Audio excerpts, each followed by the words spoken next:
यहाँ पर देखिए, जो ज्यामिति संबंधी प्रश्न होंगे उनके लिए कुछ जो इम्पोर्टेंट तथ्य हैं उनको याद करना है। ज्यामितीय प्रश्नों के लिए महत्वपूर्ण तथ्य, इम्पोर्टेंट फैक्ट। पहला क्या है कि इतना ध्यान देना है कि कोई एक त्रिभुज है तो त्रिभुज के तीनों कोणों का योगफल कितना होता है, 180 डिग्री होता है। त्रिभुज के तीनों कोणों का योगफल, त्रिभुज के तीनों कोणों का योगफल 180 डिग्री होता है। यानी कि इस प्रकार से यदि कोई त्रिभुज बना हुआ है, ABC त्रिभुज है, ABC, तीन कोण रहते हैं त्रिभुज में, तो क्या होगा, तो एंगल A प्लस के एंगल B और प्लस एंगल C करेंगे तो कितना बनेगा, 180 बनेगा। तो ये होता है इसके लिए फैक्ट। ठीक है। अगर इसके बाद आ जाता है चतुर्भुज, चतुर्भुज के चारों कोणों का योग, चारों कोणों का योग कितना होता है, 360 डिग्री होता है, 360 डिग्री होता है। चतुर्भुज में कोई सा भी हो सकता है, वर्ग भी हो सकता है, आयत भी हो सकता है, समचतुर्भुज भी हो सकता है, इसके बाद समांतर चतुर्भुज भी हो सकता है, समलंब चतुर्भुज भी हो सकता है और विषम चतुर्भुज भी हो सकता है। ठीक है। तो यहाँ पर मान लो कोई सा भी एक चतुर्भुज है, हमने ये ले लिया ABCD, तो इसमें चार हैं इसमें कोण, तो चारों कोणों को हम जोड़ेंगे तो क्या बनेगा, angle A plus angle B plus angle C plus angle D करेंगे तो कितना हो जाएगा, ये हो जाएगा 360 डिग्री। अब बात तो आ रही है यहाँ पर कि चतुर्भुज तक तो ठीक है, अगर इसके बाद आ जाए, मान लीजिए कि हमें निकालना पड़े पंचभुज आ जाए, षष्ठभुज आ जाए, सप्तभुज आ जाए, इस प्रकार के चतुर्भुज नहीं, यानी कि आकृति आ जाए इस प्रकार की, तो उनके कोणों का योगफल निकालना पड़े तो कैसे निकालते हैं, तो देख लीजिए। यहाँ पर होता है कि n बहुभुज या n भुजा वाले बहुभुज, n भुजा वाले बहुभुज के अंतः कोणों का योग, कोणों का योग कोई सा भी हो, बहुभुज होना चाहिए, n भुजा हो, भुजाएं मतलब गिने के हैं, 3 हैं के 4 हैं के 5 हैं। कोई भी बंद आकृति होती है तो कितनी भुजाओं से बनती है, कम से कम हमें 3 चाहिए होती हैं। देखो बंद जा भी है बंद, 4 से ज़्यादा, सॉरी 3 से ज़्यादा, और अगर मान लो 3 से कम है, 2 हैं, तो 2 से कोई बंद आकृति नहीं बनेगी। तो उसी आधार पर फार्मूला बनाया जाता है। यहाँ देखो जो फार्मूला बन के आता है वो आता है n-2 इंटू 180। ये फार्मूला होता है, जैसे इनका निकाल लें, इसमें कितनी भुजाएं हैं, यहाँ 3 रखो n की जगह, 3 माइनस 2 करो कितना आएगा, 1 का गुणा 180 में करो। इसका निकालना है तो 4 भुजाएं हैं, 4 रखो यहाँ पर, 4 माइनस 2 करो, 2 बचेंगे, 2 का गुणा इसमें करो 360। पंचभुज निकालना है तो 5 रखो यहाँ पर, तो 5 माइनस 2 करो कितना बनेगा, 3 का इसमें गुणा करो 540 हो जाएगा। तो ऐसे निकाल सकते हो ना। तो कोई डाउट है इतने में, कैसे सीखना है ये ध्यान दीजिए। अभी हमने क्या कहा कि कम से कम कोई भी बंद आकृति बनानी पड़े तो कम से कम हमें 3 रेखाओं की जरूरत पड़ती है। हाँ, इधर नज़र यहाँ होनी चाहिए। 3 रेखाओं की जरूरत पड़ती है कम से कम, तो 3 से कम तो नहीं हो सकत, 3 से छोटी संख्या क्या होगी, 2, सो 2 तो नहीं हो सकत, तो पूरी जितनी भी भुजाएं हैं उनमें से 2 कम कर दो, और एक पूरी एक सीधी रेखा कितने की होती है, 180 गुणा कर दो। सो ये फार्मूला बन जाता है इस हिसाब से। समझ पा रहे हो। तो कोई भी आकृति हो उसमें भुजा पता हो कितनी है तो उनके अंतः कोणों का योगफल इस फार्मूला की सहायता से निकाला जा सकता है। ठीक है, तो इतना उतारो पहले, फिर आगे चलते हैं। चलिए देखिए, इसके बाद जो तीसरा है, जो कि क्वेश्चन पूछे जाते हैं ज़्यादातर चक्रीय चतुर्भुज से। तो सबसे पहले तो हमें पता होना चाहिए आखिरकार चक्रीय चतुर्भुज होता क्या है। चक्रीय चतुर्भुज, चक्रीय लिखा ना, चक्रीय का मतलब होता है चक्र, और चक्र मतलब जानते ही हो कि जैसे साइकिल का पहिया होता है, कोई भी गाड़ी का पहिया ले लीजिए तो वो क्या होता है, चक्र की तरह होता है। जैसे देखा होगा कि जब मूर्ति रखी जाती है माता की 9 देवियों में, सो उनमें वो चक्र लगा रहता है उनकी उंगली पे, तो वो चक्र रहता है, तो वो भी कैसा रहता है, एक वृत्त के आकार का, यानी पहिया ही रहता है। सो हमें इतना पता चल रहा है कि ये चक्र है और चतुर्भुज लिखा है, तो चक्र पर हुई है चतुर्भुज, सो उसी को बोलते हैं चक्रीय चतुर्भुज। यानी कि वह चतुर्भुज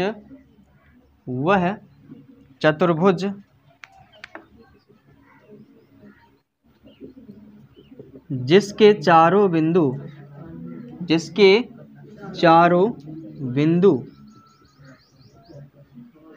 बिंदु वृत्त की परिधि पर होते हैं, वृत्त की परिधि पर होते हैं,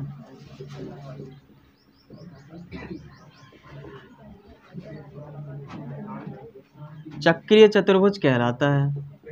चक्रीय चतुर्भुज कहलाता है। जैसे एक यहाँ पर वृत्त बनाया जाए,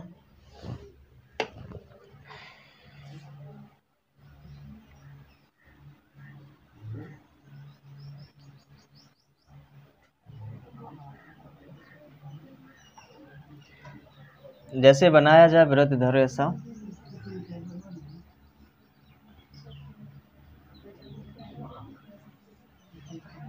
ये वृत्त बन गया। चतुर्भुज के 4 बिंदु होंगे, तो कहाँ होना चाहिए, वृत्त की परिधि पर, है ना। तो 4 बिंदु, एक बिंदु इधर मान लिया, जैसे हमने एक इधर मान लिया, एक इधर मान लिया, 4 बिंदु होगा। अब इन बिंदुओं को मिलाएं तभी तो चतुर्भुज बनेगा, ये मिला दीजिए, तो एक क्या हो गया, चक्रीय चतुर्भुज। जब बिंदु परिधि पर हो तभी चक्रीय चतुर्भुज कहा जाएगा। अगर कहो कि चक्र के अंदर होवे, और अगर चक्र के अंदर कह दो कि चक्र के अंदर होवे, तो कहो चक्रीय चतुर्भुज है। ऐसा बना दिया जाए, मान लो कि एक बिंदु ना हो बल 3 बिंदु हो केवल, तो इसको चक्रीय चतुर्भुज नहीं कहा जाएगा, ठीक है, इसको चक्रीय चतुर्भुज नहीं कहा जाएगा। चक्रीय चतुर्भुज कब कहा जाएगा, जब चतुर्भुज के चारों बिंदु वृत्त की परिधि पर स्थित हों, तो उसको क्या कहा जाएगा, ये चक्रीय चतुर्भुज है। अदरवाइज वो चक्रीय चतुर्भुज नहीं होगा, इस कंडीशन के अकॉर्डिंग नहीं हो तो। सो यहाँ पर चतुर्भुज के हमने पॉइंट माने हैं ABCD। तो इसकी एक प्रमेय होती है कि चक्रीय चतुर्भुज के सम्मुख कोण संपूरक होते हैं। चक्रीय चतुर्भुज के, ध्यान देना है, प्रमेय होती है, ये सिद्ध करेंगे त्रिभुज वाले लेसन में। लेकिन यहाँ हमें उपयोग करना है तो केवल यहाँ प्रयोग का ही, इसका केवल प्रयोग करेंगे, है ना। क्या है कि चक्रीय चतुर्भुज के सम्मुख कोण, सम्मुख मतलब आमने सामने वाले, सम्मुख कोण संपूरक होते हैं, संपूरक होते हैं। तो संपूरक भी बताया गया था कि संपूरक किन्हें कहते हैं, कि ऐसे दो कोणों का या ऐसे दो कोणों का जोड़ा जिनका योगफल 180 होता है। तो आमने सामने वाले कोण कौन कौन है, ई के सामने वाला सी है, और इनके सामने वाला बी है, डी के सामने बी है। तो क्या होगा, तो एंगल ए और एंगल सी को जोड़ें तो कितने का है, 180 है, और एंगल बी और एंगल डी को जोड़ें तो भी कितना आएगा, 180 ही आएगा। तो ये थ्योरम के अनुसार है, किसके अनुसार है, इस प्रमेय के अनुसार। अगर ये प्रमेय आती है तभी तो हम लगा पाएंगे कि जितना कोण जे वाला दोनों आमने सामने कोण है उनका योगफल कितना बन जाएगा, 180। अगर जब चक्रीय चतुर्भुज है तब। ऐसे नहीं कि अब चतुर्भुज तुम चार जौन सा ले लो, मान लो कि ये चतुर्भुज ले लिया, अब कहो कि नहीं मैंने आमने सामने वालन को जोड़ना तो हो जाए 180, ऐसा नहीं होता है। वो केवल किस पे प्रमेय लागू होती है? चक्रीय चतुर्भुज पर। काय नहीं हुई है? काय की सिद्ध करवे पे हाथ है। चक्रीय चतुर्भुज की जो प्रमेय होती है सिद्ध होती है ना, ये सिद्ध करेंगे त्रिभुज वाले लेसन में। जी ऐसा बन गया तो ऐसा कोई नियम थोड़ी ना है इसका कि आमने सामने वालों का योगफल 180 हो जाए। हो भी सकता, नहीं भी हो सकता, लेकिन कन्फर्म नहीं है। अगर कन्फर्म होता तो प्रमेय नहीं बन जाती, ठीक है ना। प्रमेय होते ही है कि मतलब सत्य है तो सत्य है जो, ठीक है। तो इसकी चलिए तो इतना उतारिए। चलिए देखिए अब इसके बाद हम समझते हैं कार्य समय संबंधी, है ना, कार्य समय संबंधी प्रश्नों के लिए।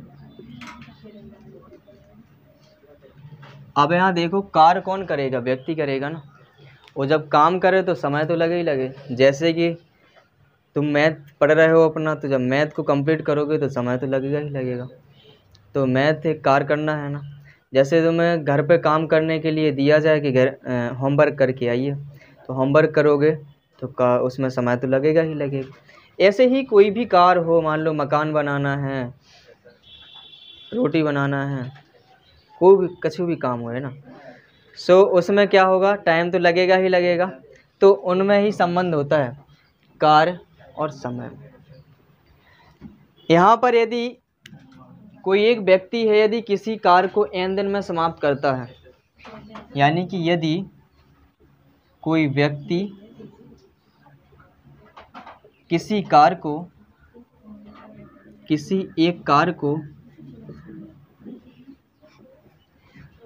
n दिन में समाप्त करता है, n दिन में समाप्त करता है, ठीक है। दिन भी हो सकता ही, घंटा भी हो सकता, n घंटा भी हो सकता ही, तो हमने यहाँ दिन ले लिया। जैसे घंटा भी हो सकता, मिनट भी हो सकता ही, सेकंड भी हो सकता ही, है ना। जैसे मान लीजिए कि यहाँ पर एक टंकी है, एक टंकी है, इस टंकी में तुम पानी भर रहे हो इसमें, है ना, और इस पानी को यानी टंकी को भरते हो, पूरी टंकी भर जात है, मान लो 20 मिनट में भर जात, पूरी भर जात। तो इसमें पूछा जाए कि 1 मिनट में तुमने कितना कार्य करो ही है। जो पूरा कार्य का को है, एक कार्य को है ना, सो एक कार्य को कितने समय में किया तुमने? 20 मिनट में। तो एकांक समय का निकालना पड़े, ऐसा भी लिख सकत कि 20 मिनट में क्या करो? एक कार्य करो ना। तो 1 मिनट में कार्य कितना हो जाएगा? 1 मिनट में क्या हो जाएगा? 1/20 कार्य होगा कि नहीं होगा? यानी कि एक कार्य का 20वां हिस्सा, यानी कि इस टंकी के 20 बराबर भाग करो तो 1 मिनट में केवल एक ही भाग भर पे है। समझ पा रहे हो ना? ऐसा ये है कि मान लो कि पूरा कार्य वो n दिन में समाप्त कर रहा है, एक कार्य, तो एक दिन को कार्य का भाव ये होगा 1/n। ऐसे ही निकालिए, जैसे एक n दिन में कितना कार्य कर रहा है, वो n दिन में कितना कार्य कर रहा है? एक कार्य कर रहा है ना, लिखा एक कार्य। सो यहाँ पर एक दिन का कार्य कितना हो जाएगा? 1/n का। बस इतना ही ध्यान देना है कि आता कैसे है। ये आता है यूनिटरी मेथड से। जैसे यूनिटरी मतलब होता है एक एक नियम। जैसे मान लीजिए कि दुकान पे गए, तो वहाँ पर हम जैसे कि 20 चॉकलेटें खरीदी, आ गई 100 रुपये की। हमने कही कि एक चॉकलेट कितने की पड़ी? घरे आए हमने हिसाब लगाओ कि एक चॉकलेट कितने की पड़ी होगी। तो कैसे पता करोगे? यूनिटरी मेथड से ना, कि जितनी हम संख्या लाए हैं चॉकलेटों की, उस संख्या से जितने रुपए हमने खर्च किए उसमें भाग लगा देंगे, सो पता चल जाए ना। काहे कि एक चॉकलेट की कीमत कम आए, और जब कम आता है तो भाग लगत है। ऐसे ही यहाँ पर एक दिन में कम काम हुई है ना, तो एक दिन में जब काम कम हुई है, सो n का इसमें क्या हो जाएगा? भाग लग जाएगा। कोई डाउट इतने में? इतना सोचना पड़ता है। जैसे कि एक दिन में कम काम हुई है ना, तो भाग लगे। अब कहीं कहीं ऐसा गुणा होता है, जैसे मान लो कि 20 व्यक्ति हैं, 20 व्यक्ति हैं, एक कार्य को कर पा रहे हैं कितने दिन में, 20 दिनों में, या मान लो कि 10 दिन में कर पा रहे हैं। अगर हमने कहा एक व्यक्ति है, अगर एक व्यक्ति अकेले काम करे तो कितने दिनों में करे। अब एक तो तुम्हें सोचना पड़े ना कि जैसे तुमसे कहा जाए कि एक कमरा ये है, 20 व्यक्ति इस कमरे को बना पा रहे हैं 10 दिन में। अब तुमसे कहा कि 20 व्यक्ति की जगह तुम्हें अकेला काम करना है, और तुम्हें अकेला जब काम करना है तो क्या तुम कम दिनों में समाप्त कर दो? कम में तो होगा ही नहीं। क्या हुई है, 10 से तो बहुत ज़्यादा समय लगे ना, ई से ज़्यादा समय लगे ना, और जब ज़्यादा समय लगता है तो यहाँ पर क्या करना पड़ता है, गुणा करना पड़ता है। तो कितना दिन लगा लेगा इस हिसाब से वो एक व्यक्ति, 200 दिन लगा लेगा अकेले करत करत। समझ पा रहे हैं ना? तो इतना समझ रखना है। सो यहाँ पर छोड़ो इसको, तो हम कर रहे हैं अभी यहाँ। सो यहाँ पर क्या होगा, एक दिन का काम कितना होगा, तो एक दिन का कार्य बराबर, एक दिन का कार्य बराबर कितना हो जाएगा, 1/n भाग, होगा कि नहीं, ये होगा कि नहीं। अब जैसे मान लो कि दो व्यक्ति आ जाएं, उनकी अलग अलग क्षमता है, अब एक जैसी तो सबकी होत नहीं। अगर कहा जाए कि कोई एक व्यक्ति है, एक कमरा को 20 दिनों में बना सकत अकेला, और एक दूसरा है वो कह रहा है कि हम बना सकते इसको 15 दिनों में, अलग अलग क्षमता होती ना। अब भी करें कि ऐसा कर लो तो कि हम और तुम दोनों करने लगें, तो जब दोनों करें तो क्या हुई है, जल्दी समय लगे, जल्दी हो जाए ना तो 15 दिन लगें ना 20 दिन लगें, क्या लगें, इनसे और ही कम समय लगे। तो उनको करने के लिए कैसा आता है समझिएगा। जब 2 व्यक्ति हैं और 2 व्यक्तियों के जो कार्य होंगे उनका समय दिया जाएगा कि कितने समय में कर पा रहे हैं। तो यहाँ पर कॉन्सेप्ट देखिए, सेकंड कॉन्सेप्ट, ये तो पहला हो गया कंडीशन, और सेकंड कॉन्सेप्ट में है यदि 2 व्यक्ति हैं, 2 व्यक्ति किसी कार्य को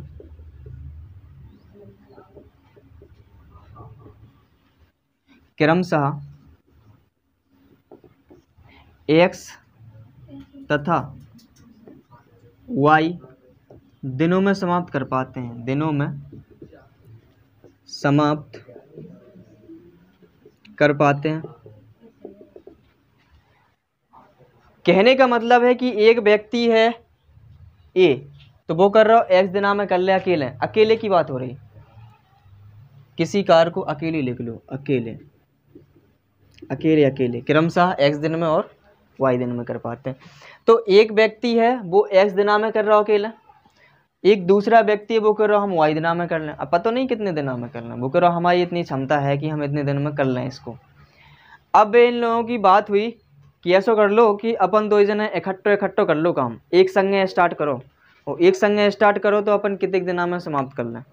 सो यहाँ पर जो दोनों का जो, अब तुम कहोगे नहीं हम ऐसे जोड़ दें कि x का ये दिन है, पहले वाले का x है, दूसरे वाले का y, 2 जन को जोड़ दो, इन्हें लग रहे थे x दिन, इन्हें लग रहे थे y, सो क्या दोनों को जोड़ दो x + y। ऐसा नहीं होता है, ठीक है, ऐसा नहीं होता है। जैसे कि हमने भी कहा था कि पहले वाले व्यक्ति को मान लो 20 दिन लग रहे हैं, दूसरे वाले को 15 दिन लग रहे हैं, तो तुम कहोगे नहीं 2 इकट्ठे करें तो 35 दिन लग जाए, ऐसा नहीं होते।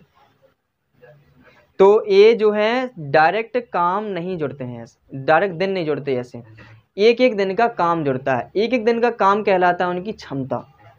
क्या कहलाती है उनकी क्षमता, यानी एफिशिएंसी। सो यहाँ पर निकाला जाएगा कि पहले व्यक्ति की क्षमता निकालेंगे, पहले व्यक्ति की क्षमता बोले तो एक दिन का कार्य क्या आ जाएगा, इसका 1/x होगा ना, और दूसरे व्यक्ति की क्षमता कितनी आएगी, 1/y आएगी कि नहीं।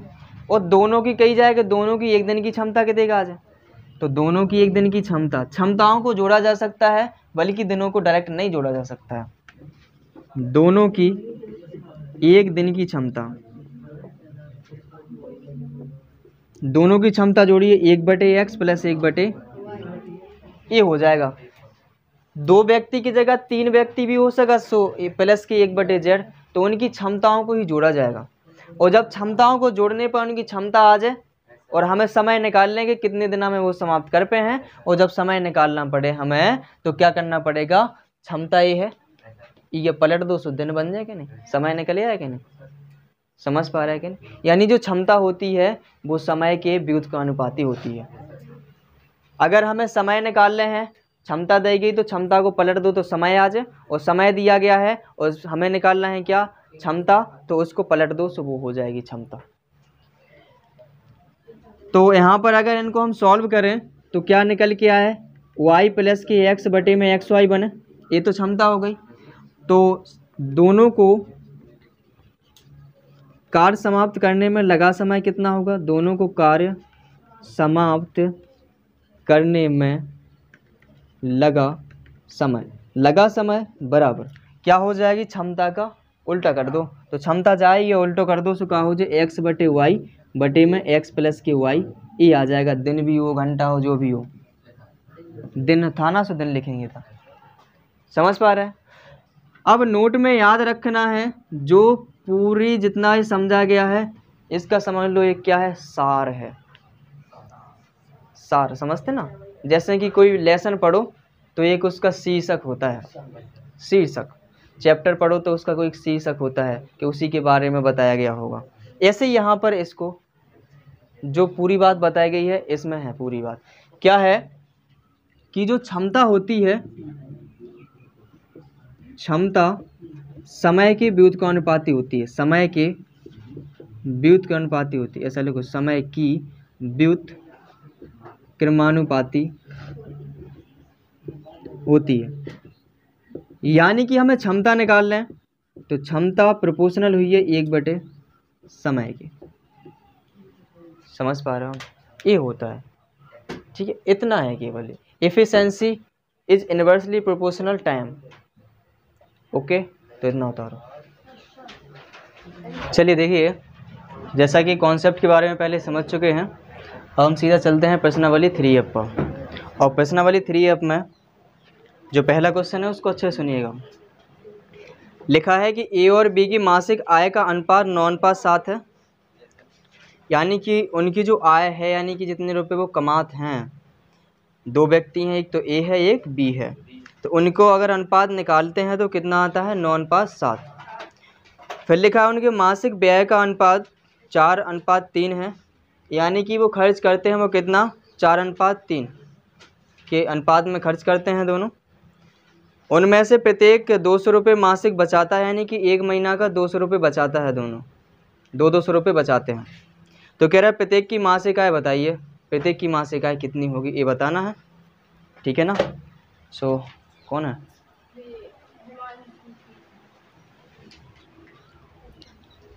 तो इसमें जो इनकी आयों का अनुपात दिया गया है, तो मान लेंगे जब भी अनुपात दिया जाए तो हम अनुपात में क्या करते हैं, कोई भी एक चर से हम गुणा कराते हैं। चर का मतलब होता है ABCD के अक्षर का किसी का भी। सो यहाँ हम मानेंगे, माना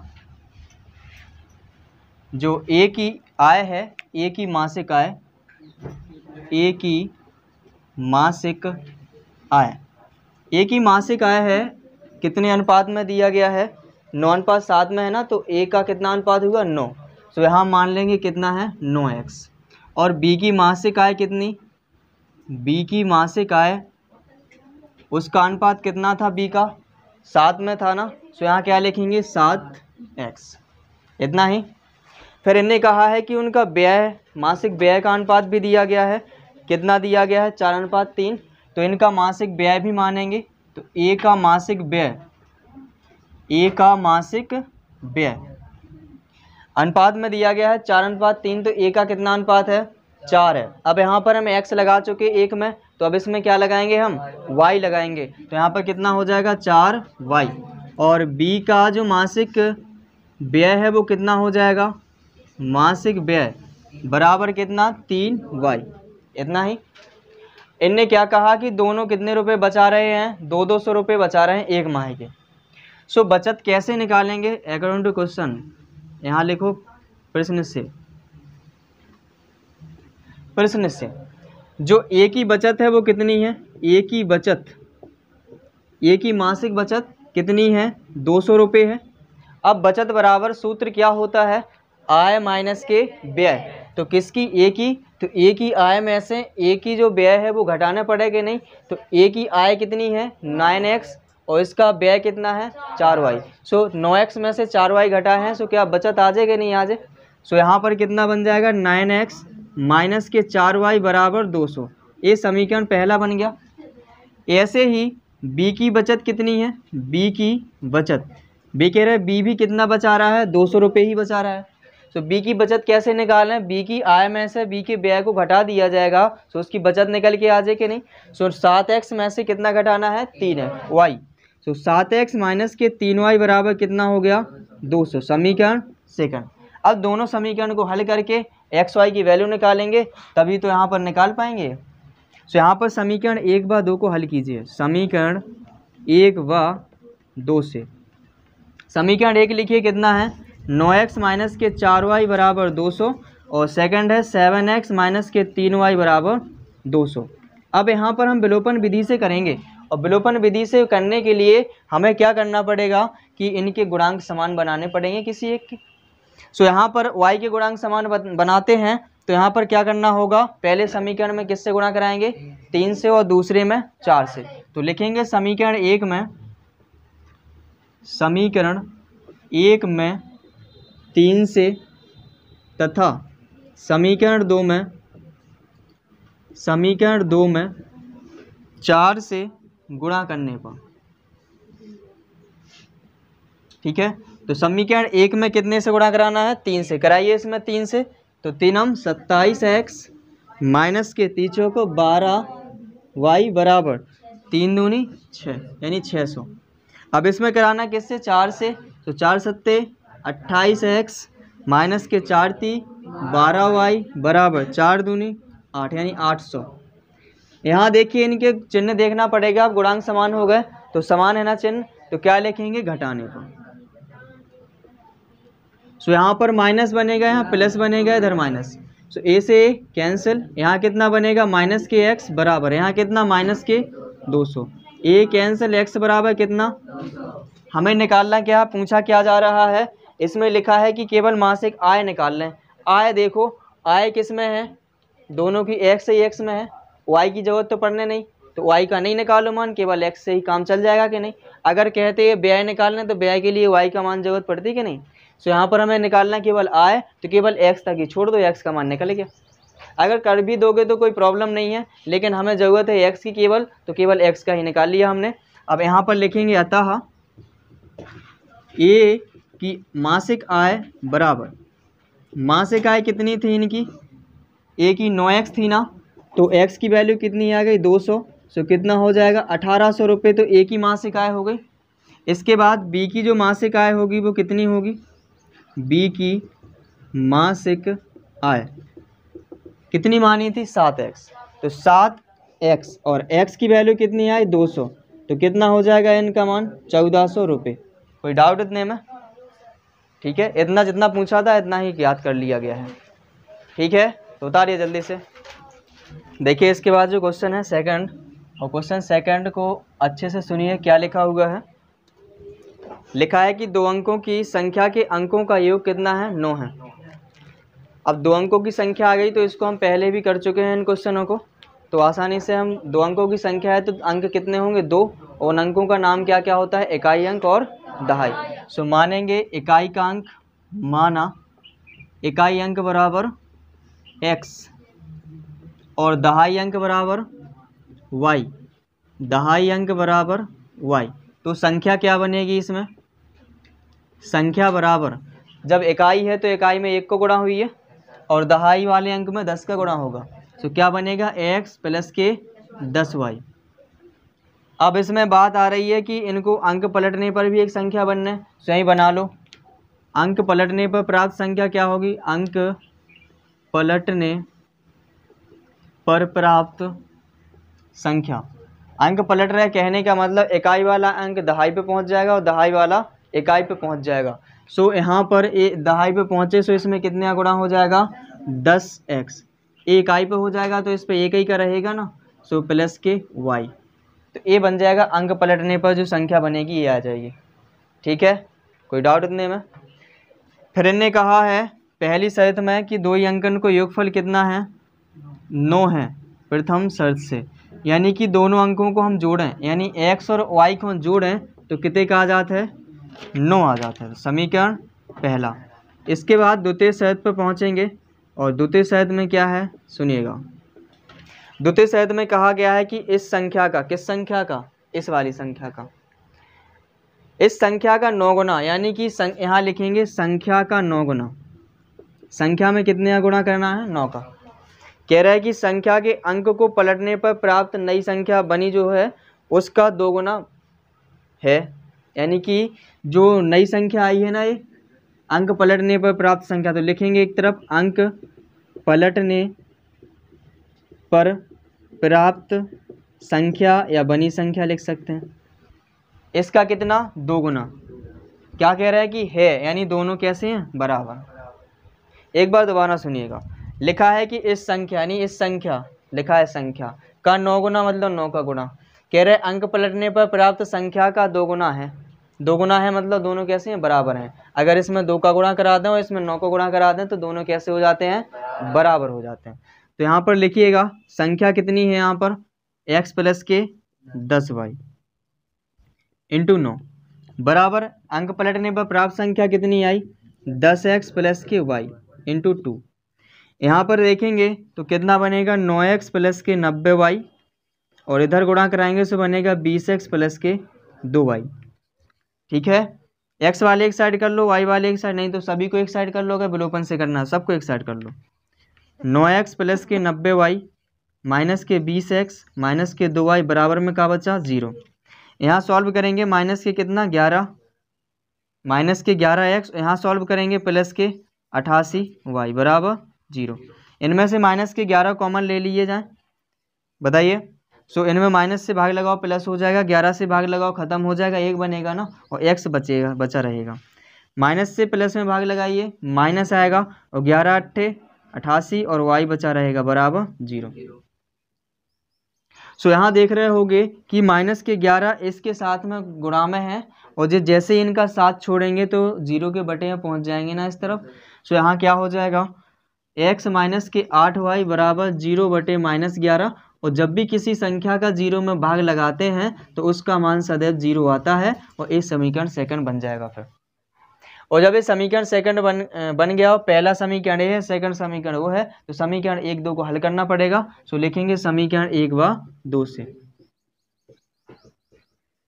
ठीक है, तो समीकरण 1 को उतारिए, x प्लस के y बराबर 9, और ए वाला है x माइनस के 8y बराबर 0। ठीक है इतना। अब यहाँ पर देख रहे होंगे कि यहाँ पर गुणांक तो समान है, किसी के x के हैं, तो गुणा कर भी कुछ जरूरत है नहीं। तो क्या करेंगे, इनके चिन्ह देखो, काय के हैं जो चिन्ह, प्लस प्लस के हैं, एक जैसे हैं, तो क्या लिखेंगे यहाँ पर, घटाने पर घटा दीजिए।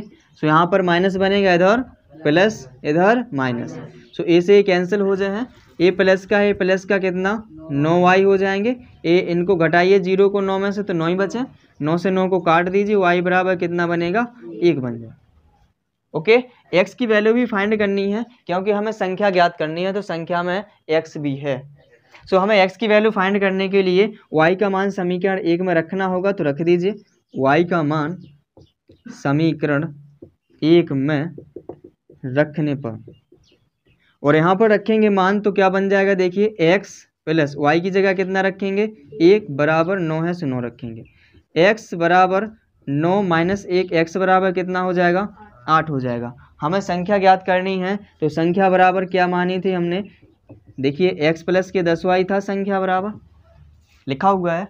सो x की वैल्यू कितनी आई है, सौरभ बताओ कितनी है, 8। 8 रखेंगे प्लस के 10 गुणा y की वैल्यू कितनी है, 1।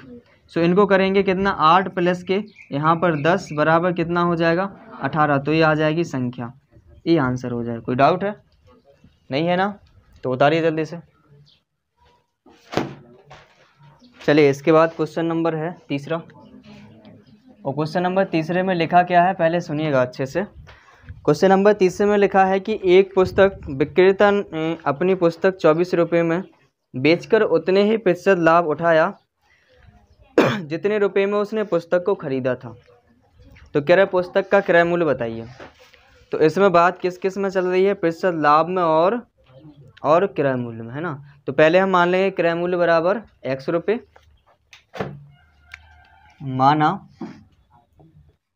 क्रय मूल्य, और क्रय मूल्य को क्या कहते हैं, CP बोलत ना, CP बराबर हमने मान लिया x रुपये, और हमने लाभ प्रतिशत बराबर मान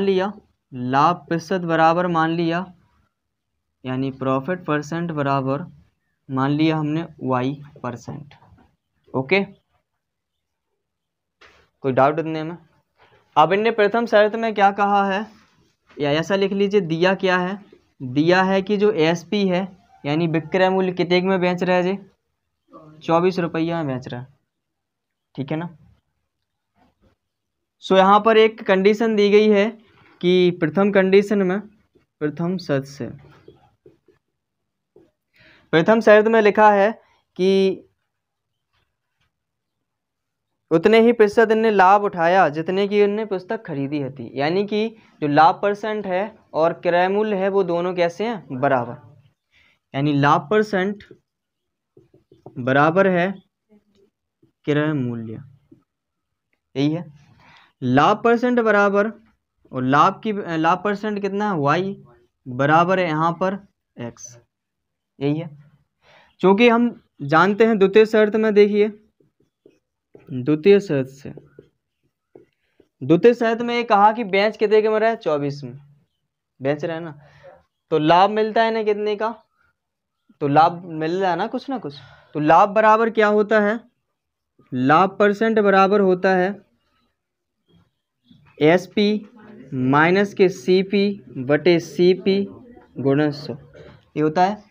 लाभ % की जगह कितना रखेंगे, y बराबर, यहाँ पर SP की वैल्यू कितनी है, 24 रुपये, CP की कितने है, x बटे x गुणे 100।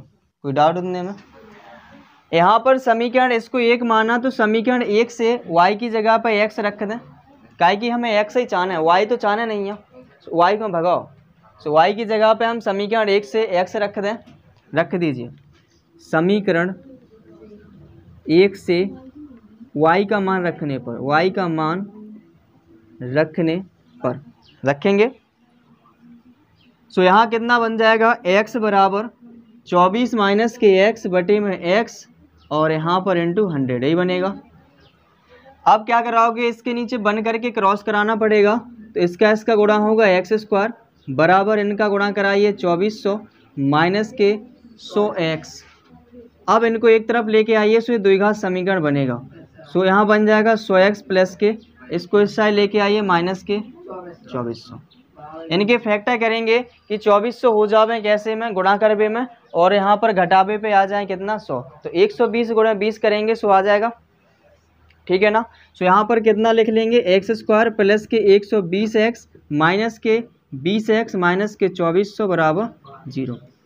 यहाँ पर इनमें से कॉमन लीजिए x, तो बनेगा x प्लस के 120, इनमें 20 कॉमन आ रहा है, तो बनेगा x प्लस के 120 बराबर 0। ये तो जानते हो ना, कॉमन ले लिया यहाँ से, माइनस से माइनस में भाग, प्लस लगाया, 20 से लगाओ, इसमें इतना बनेगा। इनसे बाहर निकालिए x प्लस के 120, और यहाँ बन जाएगा कितना, x माइनस के 20 बराबर 0। हम लिखेंगे x प्लस के 120 बराबर 0, तो x बराबर कितना हो जाएगा, 120। अब यहाँ पर जो 120 आ रही माइनस में वैल्यू, तो माइनस में तो आएगा नहीं, माइनस में तो ये कोई वस्तु खरीदी नहीं जाएगी कि माइनस में खरीद ली हमने, ये ऐसा तो है नहीं। और जब ऐसा नहीं है तो ये क्या हो गई, अमान्य राशि हो गई, ठीक है। इसके बाद इसका भी शून्य निकालेंगे, यानी 0 रखेंगे, तो x बराबर क्या बनेगा, 20। ये प्लस में आ गया है ना, तो x बराबर कितना आ जाएगा, 20 रुपये। तो हम लिखेंगे अतः क्रय मूल्य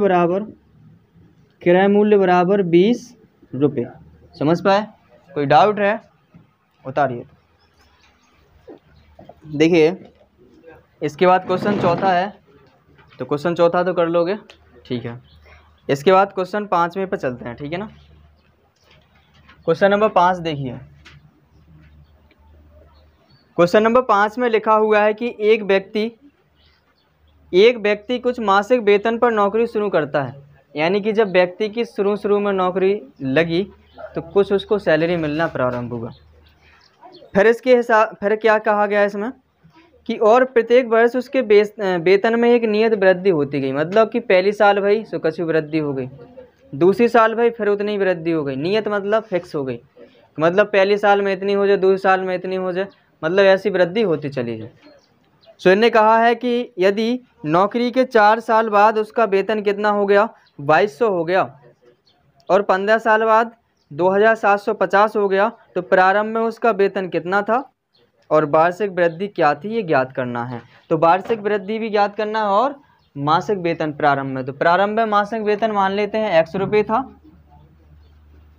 पहले ही बताते चले आ रहे हैं। जो पहले है तो उसको मानते हैं x और जो दूसरे नंबर पर लिखा उसको मानते हैं y। तो जैसे हमें इसमें ज्ञात करना है पहले या प्रारंभिक में व्यक्ति की मासिक वेतन बराबर x रुपये और प्रति वर्ष नियत वृद्धि बराबर y रुपये। ओके। प्रथम शर्त में क्या कहा गया है? प्रथम शर्त से इनने कहा कि 4 साल बाद इनकी जो वेतन है वो कितनी हो गई, वो हो गई 2200, यानी कि चौथी साल बाद इन्हें 2200 रुपया मिलने लगे। सो यानी कि जो पहले मिलती थी x रुपये मिलती होगी और 1 साल में बढ़ रही कितनी y रुपये, तो 4 साल में कितनी बढ़ गई 4y। तो यानी कि जो नियत थी पहले जा तो ठीक है, सॉरी जो प्रारंभ में थी ये तो ठीक है, अब जो वृद्धि हुई तो इसी में जुड़ेगी। सो 4y वो हो गई, टोटल मिला के कितनी हो गई 2200। समीकरण 1। द्वितीय शर्त से अब दूसरी शर्त से कह रहे हैं कि 15 साल बाद इनकी जो वेतन है वो हो गई 2750 रुपये। तो पहले कितना मिल रहा था इनको x, तो 1 साल में बढ़ रहा है कितने हो रहा है इनके y रुपया बढ़ रहा है 1 साल में, तो 15 साल में कितने बढ़ जाए 15y। तो इसमें जोड़ देंगे 15y, टोटल मिला के 2750 हो गए। सो ये समीकरण हो गया सेकंड। इन दोनों समीकरण को हल करना है। सो लिखिए समीकरण 1 व 2 से, समीकरण 1 व 2 से। समीकरण 1 को उतारिए, x प्लस के 4y बराबर 2200 और दूसरा उतारिए x प्लस के 15y बराबर 2750। अब इनको देखो कि गुणांक समान है x वालों के, तो इनके चिन्ह देख लो, प्लस प्लस के हैं तो घटावे पर लिख दो, क्योंकि एक जैसे चिन्ह होते हैं तो घटाने पर लिखते हैं। माइनस माइनस माइनस ऐसे कैंसिल हो जाएगा, यहाँ कितना बनेगा माइनस के 11y, यहाँ कितना बन जाएगा 550, वो भी काय के माइनस के, बनेगा कि नहीं। माइनस से माइनस को उड़ा दीजिए, 11 5 से 55, यानी कि y की वैल्यू कितनी आ गई 50 रुपये। x की भी निकाल रहे हैं, तो x का मान निकालने के लिए समीकरण 1 में रखेंगे y की वैल्यू रख दें।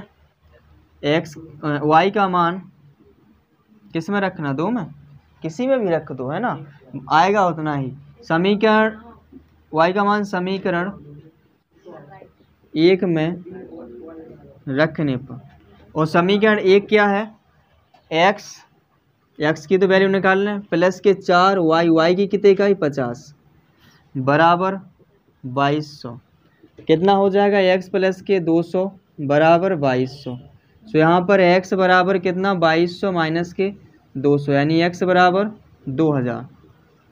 समझ पा रहे हो। सो हमें क्या क्या निकालना था, जो लास्ट में लिखा होता वो बस लिख दो। उसमें क्या लिखा है प्रारंभिक वेतन, तो प्रारंभिक वेतन कितनी हो गई, प्रारंभिक वेतन बराबर कितनी x मानी थी, x बराबर कितना आया 2000 रुपये। और इसके बाद प्रति वर्ष वृद्धि कितनी हुई, प्रति वर्ष वृद्धि बराबर y माना था ना, y की वैल्यू कितनी आई 50 रुपये। सो ये हो गया 50 रुपये। ओके, कोई डाउट नहीं है ना, उतारिए जल्दी से। चलिए इसके बाद क्वेश्चन नंबर है 6। क्वेश्चन नंबर 6 को सुनिए अच्छे से। लिखा है कि मेवे के 700 ग्राम के एक पैकेट की लागत 72 रुपये है, यानी 700 ग्राम को एक मेवा को पैकेट है जो वो 72 रुपये का आता है। इन्होंने कहा कि इसमें कुछ काजू की गिरी और शेष किशमिश है। काका है इसमें, एक तो काजू की गिरी है और एक उसमें जो भी पार्ट है वो शेष किशमिश में है। यदि काजू की गिरी का भाव 96 रुपया प्रति किलोग्राम हो, यानी काजू की जो गिरी है वो 1 किलोग्राम कितने की आ रही, 96 रुपया की, और अगर अलग से लेते ही तो है ना, तब की बात है। और किशमिश का भाव कितना है, 112 रुपये प्रति किलोग्राम है। तो कह रहे हैं कि उस पैकेट में दोनों मेवों की तौल अलग अलग कितनी है। मेवे में कौन कौन है, एक तो है काजू की गिरी और किशमिश। सो पहले हम मान लेंगे काजू की गिरी, हाँ माना, काजू की गिरी की मात्रा मान लें, काजू की गिरी की मात्रा पैकेट काय में है, ग्राम में है ना, 700 ग्राम लिखा है तो ग्राम में ही मान लेते हैं। सो कितनी मान लें, x ग्राम। ओके, इसके बाद लिखा है किशमिश, तो किशमिश की मात्रा हमने मान ली कितनी, y ग्राम। ठीक है, अब प्रथम शर्त पर पहुंचते हैं। प्रथम शर्त से ध्यान यहीं देना है, ठीक है, इसमें बहुत सारे कॉन्सेप्ट लगेगा इसमें। इनने कही कहा है कि जो पैकेट है वो कितने ग्राम का है, 700 ग्राम। मतलब कि अगर गिरी, काजू की गिरी की मात्रा को किशमिश की मात्रा को दोनों को जोड़ना हो जाता है तो वो कितना वजन हो जाता है, 700 ग्राम का हो जाता है। तो लिखेंगे x प्लस के y बराबर 700 ग्राम। ग्राम में है तो दो ही, सो ग्राम ही में जो है सो कोई डिस्टर्बेंस नहीं है। पहला समीकरण। इसके बाद द्वितीय शर्त से, द्वितीय शर्त से अब इनका जो टोटल मूल्य है पैकेट का वो कितना है, वो पैकेट का मूल्य है 72 रुपये कितने ग्राम को, 700 का है, 700 ग्राम में दो ही है ना जी। इनका मूल्य प्लस इनका मूल्य बराबर, दोनों का मूल्य जोड़ेंगे कितना आता है, 72 रुपये।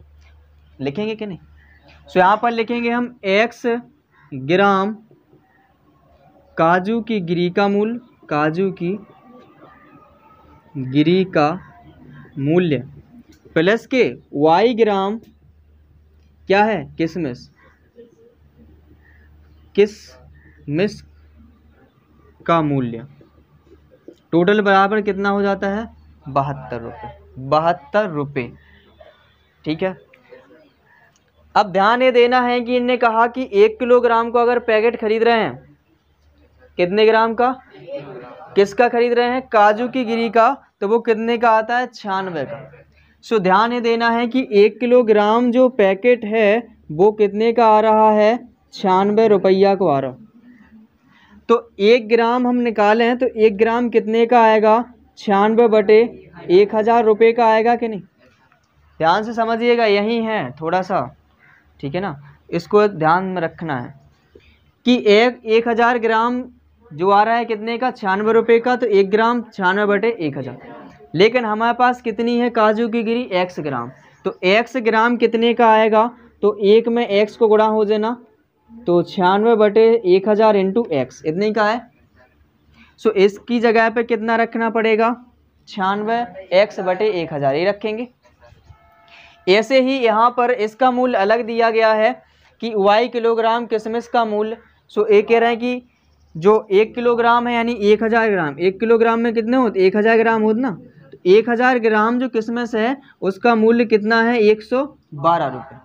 तो 1 ग्राम का मूल्य कितना हो जाएगा, 112 बटे में 1000 रुपये, यही होगा कि नहीं। तो y ग्राम का कितना हो जाएगा, तो इसमें y का गुणा करवाया जाएगा, यही आएगा कि नहीं। बताओ कोई डाउट हो इतने में, तो ये यूनिटरी मेथड से हमें जितने का मूल्य चाहिए उतने का निकाल लिया। पहले तो हमें 1 का पता होना चाहिए, फिर जितने का चाहिए उतने का गुणा कर देते हैं। सो यहाँ पर 1 ग्राम का था इसके लिए, किशमिश के लिए, सो y का निकालना, सो y का गुणा कर दिया। यहाँ पर काजू की गिरी के लिए 1 ग्राम का इतना आया था और x का ग्राम का निकालना, सो इतना हो गया। सो यहाँ पर हम इसकी जगह पर क्या रख देंगे, 96x बटे 1000। समझ गया कैसे आया। सो यहाँ लिखेंगे हम 96x बटे 1000 प्लस इसकी जगह पर क्या रखेंगे, 112y बटे 1000 बराबर में 72। यही। अब क्या करिए, कट रहे हैं 4 से काट दो, ठीक है ना। सो काटिए 4 से, यहाँ पर कितना हो जाएगा। सो 4 दूनी 8, 24 चौको 96 होता ना। 4 से काटो 25 चौको 100, 250 आ जाए। 4 से इसको काटिए तो कितना हो जाएगा 28, और 4 से इसको काटिए 250, ठीक है। अभी भी देख रहे होगे तो अभी भी कट रहा है। 2 से और काट दो, काट दो। सो यहाँ काटो 12 आ जाएगा, यहाँ 125 आ जाएगा। यहाँ काटिए 14 आ जाएगा, यहाँ 125। यहाँ कितना बन गया 12x बटे में 125, यहाँ बन गया है 14y बटे में 125 बराबर में 72। इनका ले लीजिए एलसीएम, से 125 आएगा। यहाँ बनेगा 12x प्लस के 14y, यही है ना। तो ऐसा भी कर लो, देखो ई में से कॉमन ले लो तो अच्छा रहेगा। और ले लें, इनमें देखो कॉमन आ रहा है 2, आ रहा है कि नहीं।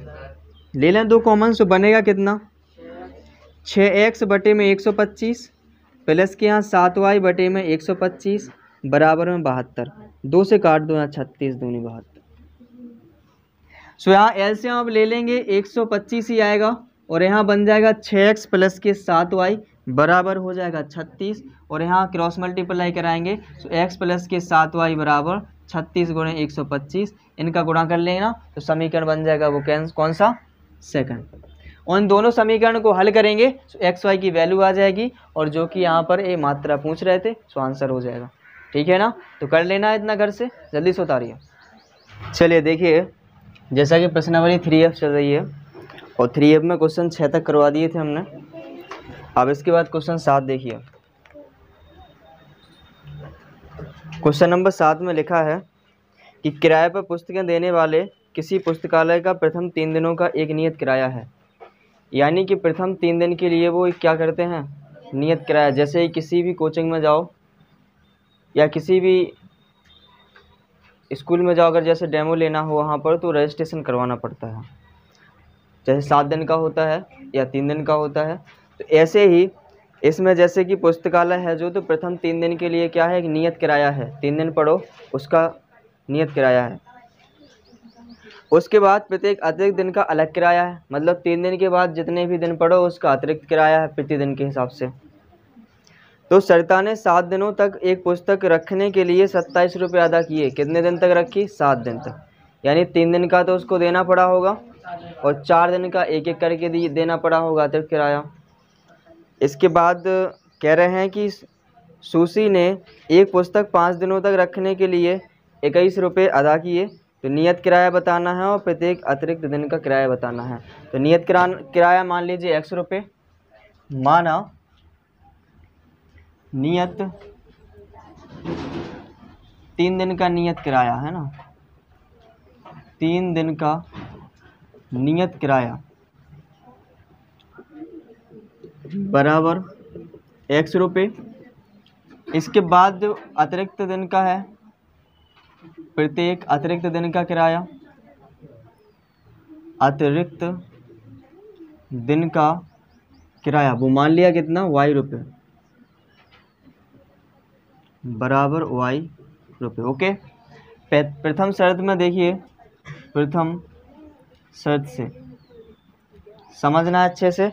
प्रथम शर्त में कहा गया है कि जो सरिता है, सरिता ने कितने दिन तक रखी किताब को, 7 दिन। तो 3 दिन का तो उसने किराया दे दिया, कितना, 100 तो दे दिया नियत किराया, प्लस के कितने दिन बचे, अब 3 दिन 7 दिन के लिए रखा था, 3 दिन का नियत किराया लग गया, और अतिरिक्त किराया कितना लगेगा, 4 दिन का लगेगा, और 1 दिन का अतिरिक्त किराया कितना है, y। तो 4 दिन का कितना हो जाएगा, 4y। तो इन दोनों को ऐड करके टोटल रुपये कितने बताया गया है, टोटल है कितने, 27 रुपये। तो समीकरण ये हो गया पहला। ओके। इसके बाद द्वितीय शर्त में लिखा है कि सुशी है, उनने कितने दिन तक रखी किताब को, 5 दिन तक रखा, और उनने कितना रुपये दिए, 21 रुपये दिए।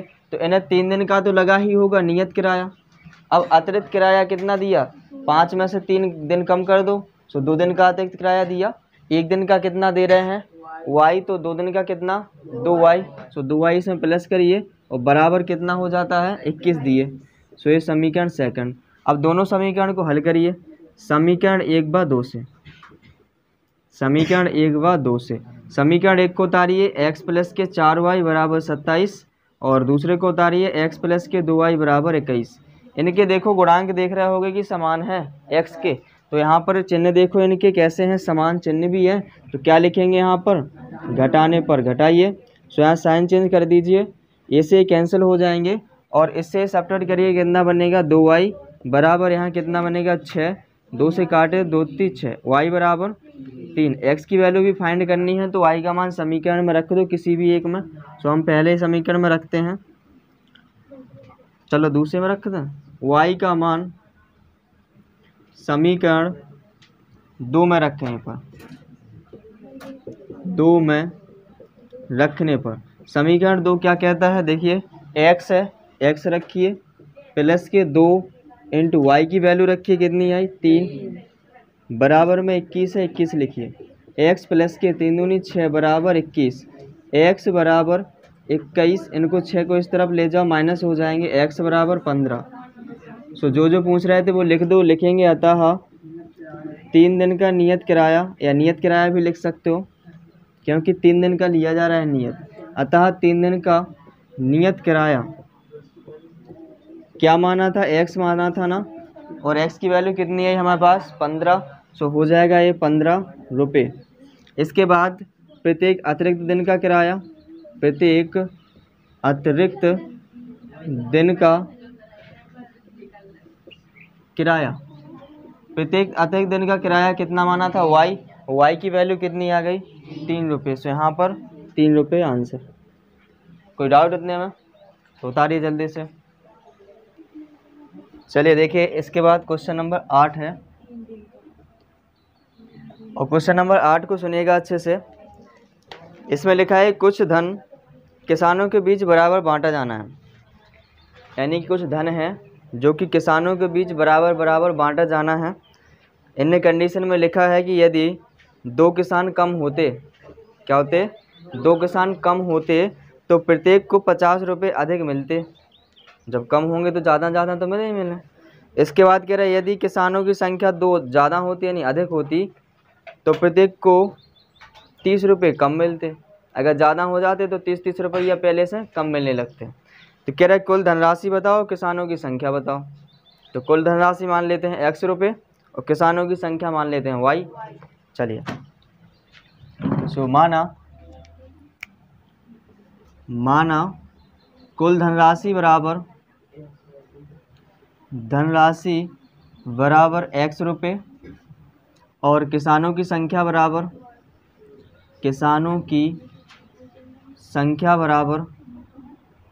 y। ओके, आप ध्यान ये दीजिए कि एक किसान को कितने रुपए मिलेंगे, पहले तो ये पता करना पड़ेगा ना। तो लिखिए प्रत्येक किसान को प्राप्त धनराशि, प्रत्येक किसान को प्राप्त धनराशि कब हुई है धनराशि, ना तो किसान आ रहा है ना किसान जा रहा है, केवल जितने किसान हैं उनको कितने मिल जाए। टोटल राशि x रुपये है और किसानों की संख्या कितनी है y। तो एक किसान को देखना है कितने मिल पा रहे हैं, तो कुल धनराशि में किसानों की संख्या का भाग लगा देंगे तो पता चल जाएगा कि एक किसान को कितनी धनराशि मिल पा रही है। तो कितना हो जाएगा x बटे y रुपये। अब आएंगे प्रथम शर्त पर। प्रथम शर्त में क्या कहा गया है कि यदि किसानों की संख्या 2 कम होती, यानी कि कितनी किसान हैं, मान लो किसान की संख्या है, किसानों की संख्या पहले कितनी है, किसानों की संख्या y है, तो अब कितने हो गई किसानों की संख्या 2 कम हो गई ना, y माइनस के 2। अब फिर कह रहा है कि प्रत्येक को कितने रुपए मिलने लगते, प्रत्येक को 50 रुपया ज़्यादा मिलने लगते। सो पहले कितने मिल रहे थे x बटे y, अब किसान को प्रत्येक किसान को कितनी धनराशि प्राप्त हो रही, प्रत्येक किसान को प्राप्त धनराशि पहले से कितने 50 रुपया ज़्यादा होने लगे ना। सो पहले कितनी मिल रही थी x बटे, अब कितने की मिलने लगी x बटे y प्लस 50। कोई डाउट इतने में बताओ, धनराशि तो वही है तो धनराशि, टोटल धनराशि निकालने हैं तो कैसे निकालें, इन दोनों का गुणनफल करके निकालेंगे ना। जैसे मान लो एक किसान को 50 रुपये मिल रहे और किसानन की संख्या 5 है, तो कितने मिल जाएंगे, टोटल धनराशि कितनी हो जाएगी, 250 हो जाएगी। 50 गुणे 5 करके 250 हो जाएगी। तो ऐसे ही धनराशि तो वही है, धनराशि में कोई हेरा फेरी नहीं हो रही है ना तो कम रही ना ज़्यादा हो रही। लेकिन यहाँ जब जैसे ही किसानों की संख्या कम करें सो एक को ज़्यादा मिलने लगे सबको फिर। सो कुल धनराशि बराबर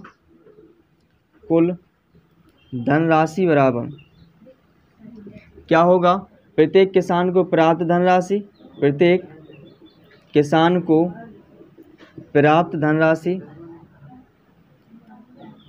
और गुणा किसका करेंगे, किसानों की संख्या का करेंगे कि नहीं, किसानों की संख्या। अब जरा यहाँ देखिए कुल धनराशि कितनी है, x है, बराबर में प्रत्येक किसान को कितने रुपए मिल रहा है, कंडीशन के हिसाब पे जाना है। पहली शर्त में कितने मिल रहा है प्रत्येक किसान को, ये मिल रहा है ना। तो रखिए यहाँ पर x/y प्लस के 50 कोष्टक में इंटू किसानों की संख्या कितनी है यहाँ पर y - 2। इनको सॉल्व करके समीकरण बनाएंगे। y का मल्टीप्लाई इस पूरे में करिए या ऐसा करो x/y का इसमें कर दो, बात बराबर ही है। तो करिए कितना बन जाएगा यहाँ पर, y से y कैंसिल हो जाए सो बनेगा x, फिर इसका इसमें करिए सो माइनस के कितना बनेगा 2x/y बनेगा कि नहीं। इसके बाद यहाँ पर प्लस करिए 50y और यहाँ पर माइनस के 100, यही बन पाएगा। ये x से x देखो कैंसिल हो रहा है। सो यहाँ देखिए इनको एक तरफ लेके आइए, सो बन जाएगा कितना, माइनस के 2x हैं सो इस तरफ हो जाएंगे 2x प्लस के 2x/y। इनको भी लेके आइए माइनस के 50y बराबर में होंगे माइनस के 100। ये समीकरण 1 हो गया। ओके, अब यहाँ पर क्या करेंगे, द्वितीय शर्त पर पहुँचेंगे, द्वितीय शर्त से। और द्वितीय शर्त में क्या कह रहे हैं कि यदि किसानों की संख्या कितनी हो जाए, किसानों की संख्या कह रहे हैं कि 2 ज़्यादा हो जाए, कितनी हो जाए, 2 ज़्यादा हो जाए। तो किसानों की संख्या पहले कितनी थी, किसानों की संख्या थी y, अब कितनी हो गई y + 2। तो प्रत्येक किसान को कितनी राशि मिलने लगी, प्रत्येक किसान को प्राप्त धनराशि कह रहे 30 रुपया कम मिलने लगी। अब प्रत्येक किसान को प्राप्त धनराशि पहले कितने मिल रहे थे x/y, अब कह रहा है वहाँ से 30 रुपये कम मिलने लगे, यानी कि x/y माइनस के 30 रुपये। यही कुल धनराशि तो वही है। तो कुल धनराशि बराबर क्या होता है, कुल धनराशि बराबर जैसा इधर था देखिए, प्रत्येक किसान को प्राप्त धनराशि गुणा किसानों की संख्या।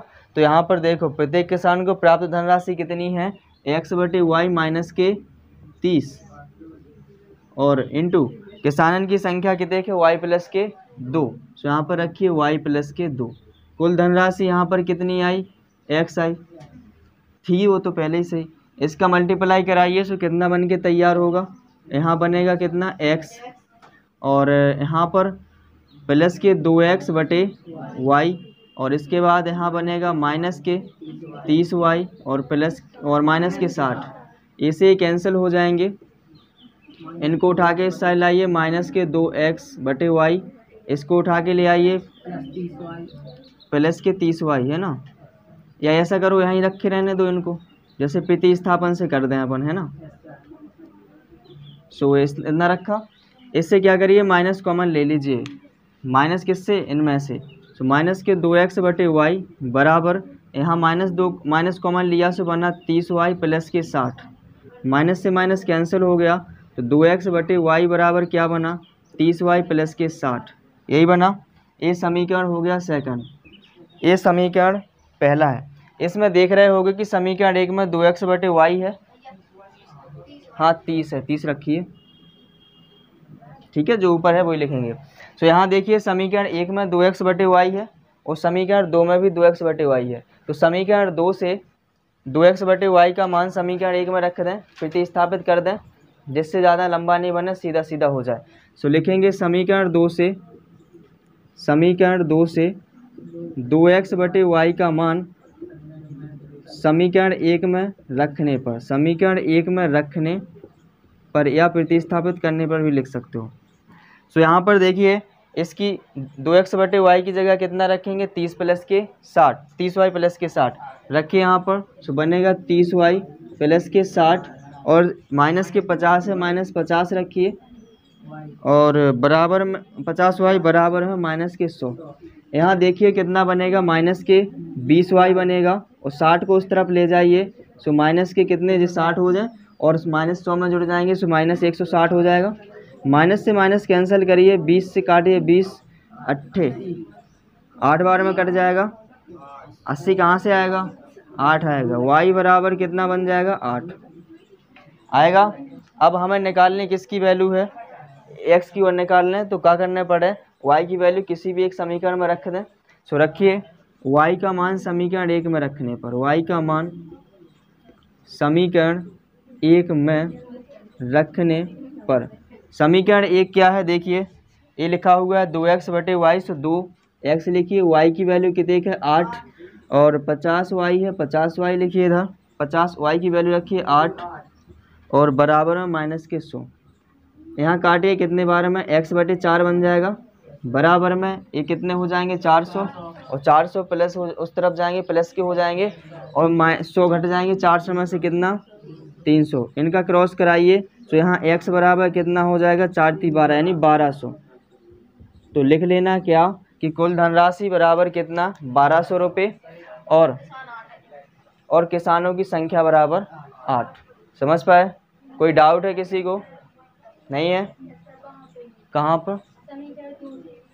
समीकरण 2 से इधर जो समीकरण 2 बना है इसमें देखिए ये जो वाला है ये वाला इसको उठा के इस तरफ ले आए, माइनस के हो गए, इनको नहीं ले आए था, इनको नहीं रखो रहने दो। अब कहो कि ऐसा क्यों बना रहा है, इनसे माइनस है ना इसमें, तो माइनस इससे कॉमन लिया, माइनस कॉमन लिया तो भाग लगाइए। तो माइनस की जगह तो प्लस हो जाए, माइनस का माइनस में भाग लगाइए प्लस हो जाएगा। ये क्वेश्चन बना माइनस से माइनस कैंसिल कर दिया, 2x बटे वाई लिखा है और ये 30y प्लस के 60 लिखा है। ऐसा ही क्यों छोड़ दिया, करने के लिए हम क्या कर सकते थे, इससे कॉमन लेके काट भी सकते थे 2 को, इसलिए नहीं काटा क्योंकि हमारे पास समीकरण 1 में 2x बटे वाई था। सीधा सीधा हम क्या करते पक्षांतर इसका मान रख देते, इसमें सीधा शिफ्ट कर दिया इसका मान। देखो ये इसकी जगह है, इसकी जगह समीकरण 1 में 2x बटे वाई है, देखो 2x बटे वाई है तो 2x बटे वाई की जगह क्या लिख सकते हैं 30y प्लस 60। तो वही लिखा समीकरण 2 से 2x बटे वाई का मान समीकरण 1 में रखने पर, समीकरण 1 ये है 2x बटे वाई, तो 2x बटे वाई की जगह कितना रखा 30y प्लस के 60, माइनस के 50y लिखा था माइनस 50y बराबर में माइनस 100 लिखा था माइनस 100 लिख दिया। ठीक है, बस सॉल्व कर दिया। और कोई डाउट नहीं है तो उतारिए फिर जल्दी से। देखिए इसके बाद क्वेश्चन नंबर है 9। क्वेश्चन नंबर 9 को समझिए, सुनिएगा। कह रहे कि एक व्यक्ति ने कुल 75,000 की पूंजी लगाई, उसके पास कितने रुपए थे 75,000। उसने दिमाग से काम किया क्या कि इसका 1 भाग 12% वार्षिक ब्याज की दर से, यानी कछु भाग पता तो है नहीं, 12% वार्षिक ब्याज की दर पर दे दिया किस एक भाग को, और शेष भाग जो बचा हुआ था उसको दे दिया 10% वार्षिक ब्याज की दर पर। तो कह रहे यदि उसे वार्षिक ब्याज 8,300 रुपये मिले तो, यानी कि साल भर में उसको ब्याज कितना मिल गया 8,300। तो ज्ञात कीजिए कि प्रत्येक दर पर उसने कितना धन लगाया। कितनी दर है 2, एक है 12% वाली और एक 10%। तो मान लेते हैं 12% पर लगाया गया धन x है और y% पर लगाया गया धन y रुपये हैं। हाँ 10% पर माना 12% वार्षिक दर पर लगाया गया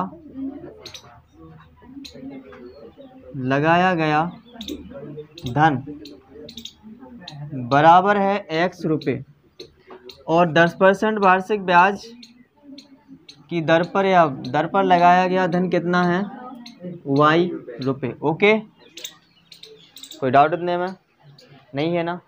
फिर वार्षिक ब्याज, कुल ब्याज कितना दिया है, दिया गया है कुल वार्षिक ब्याज दिया गया है 8,300 रुपये। ठीक है। अब आते हैं प्रथम शर्त पर। प्रथम शर्त में क्या कहा कि टोटल धनराशि इनकी कितनी है 75,000, यानी कि ये दोनों पार्ट जो भी इनने लगाए हैं इन दोनों पार्टों का योगफल कितना है 75,000, यानी x प्लस वाई बराबर 75,000। सो ए समीकरण हो गया पहला। ओके, फिर चलते हैं द्वितीय शर्त पर। द्वितीय शर्त में क्या है, कुल वार्षिक ब्याज दिया गया है।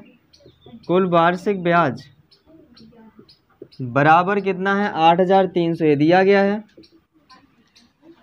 कुल कैसे ब्याज निकालो, एक तो इसका ब्याज होगा और एक इसका ब्याज होगा। तो x पर जितना ब्याज मिले वो प्लस के y पर जितना ब्याज मिले वो, उनको टोटल करेंगे तो कितना मिलेगा 8,300। सो यहाँ पर किसका ब्याज निकालेंगे, x पर ब्याज, तो लिखेंगे x पर ब्याज प्लस के y पर ब्याज बराबर 8,300 है। अच्छा, x पर ब्याज निकालना है तो ब्याज बराबर क्या होता है, मूलधन गुणा समय गुणा दर बटे में 100, यानी PRT बटे 100 होता है। और P की जगह पे कितना है यहाँ x इंटू R की जगह कितना है यहाँ पर, कितने पे लगा रहे थे 12 पे 112। T की जगह कितना है, कितना आया वार्षिक ब्याज कह रहा है ना, तो वार्षिक मतलब 1 वर्ष का, 1 बटे में 100 प्लस ऐसे ही y का निकालेंगे तो y इंटू R की वैल्यू कितनी है y के लिए 10 रखेंगे इंटू T की वैल्यू 1/100 बराबर में 8300। ये बनेगा कि नहीं बनेगा। यहाँ क्या करिए, इनको ऐसा कर लो, गुणा कराओ, काटो नहीं, सीधा 100 बन जाए, गुणा करा देंगे जिससे डायरेक्ट हो जाए ना। यहाँ बन जाए कितना 12x प्लस के 10y इसके बटे में 100 और इसके बटे में 100 बराबर में 8300। इनका क्या करिए एलसीएम ले लीजिए 100, यहाँ बना 12x प्लस के यहाँ बना 10y बराबर में 8300। क्रॉस मल्टीप्लाई कराएंगे तो बनेगा 12x प्लस के 10y बराबर में 8300 और 00 और बढ़ जाएंगे, गुणा कराएंगे तो ठीक है।